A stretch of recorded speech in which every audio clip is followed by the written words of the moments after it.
At the end of The Outside, which is the final music video for the Scaled and Icy album cycle, we see Tyler seize a dead bishop, and using him as a vessel, pull down one of the neon lights which is surrounding the bishops in their tower. This starts a fire, which seemingly engulfs the entire tower and perhaps the entire city, as we see in the very final shot. But then, the next time that we see the city of Dema, it appears to be completely unscathed. So then the question arises, where did the fire go?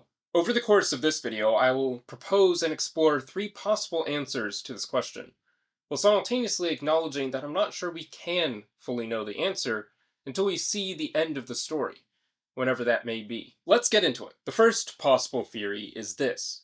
The fire which Tyler started is extinguished by the bishops, and any damage done to the tower or towers of Dema is repaired in the time between the events of that video and the events of Paladin Strait. That would explain why we do not see a city in ashes when the banditos crest the hill and look down at Dema in the valley below. But there are several main flaws with this theory. For starters, the fire we see has clearly spread beyond the tower in which the bishops were meeting, because we can see quite a strong blaze in the background behind the two banditos in that final shot. And that's saying a lot, considering that Dema appears to be mostly made of stone. Additionally, while it's not exactly clear how much time elapses between the end of The Outside and the start of Overcompensate, from what we can see in those videos and from what Tyler mentioned during the livestream event, there is a very strong implication that the latter picks up at most a day after the end of the former. And no time elapses between the end of Overcompensate and the start of Navigating,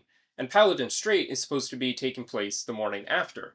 So that really does not leave the bishops all that much time to make these repairs. Not only that, but we are actually given a brief glimpse of the city of Dema at the start of Overcompensate, and it does not look all that damaged. So the question shifts from where did the fire go to where did the fire damage go? And the final problem with this theory is that it still fails to explain what that fire is that we see throughout the digital remains. The second possible explanation is rather tangential to the first, but it does more to explain some of the issues with the first. It is as follows.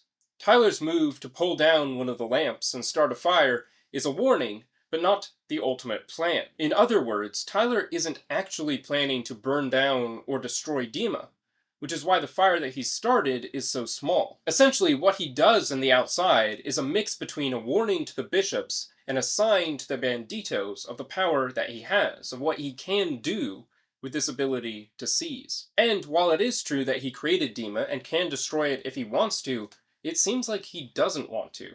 Instead, he would rather redeem the city and the people trapped inside it. So the fire burning out of control in The Outside and the massive fire we see in Digital Remains are not what he had planned, as we see him described in the song Forest. The third and final possible explanation that I can see is the one which I find to be the most interesting, but which is sadly the least likely to be true. It is the suggestion that we are not fully understanding the timeline of the Dema story.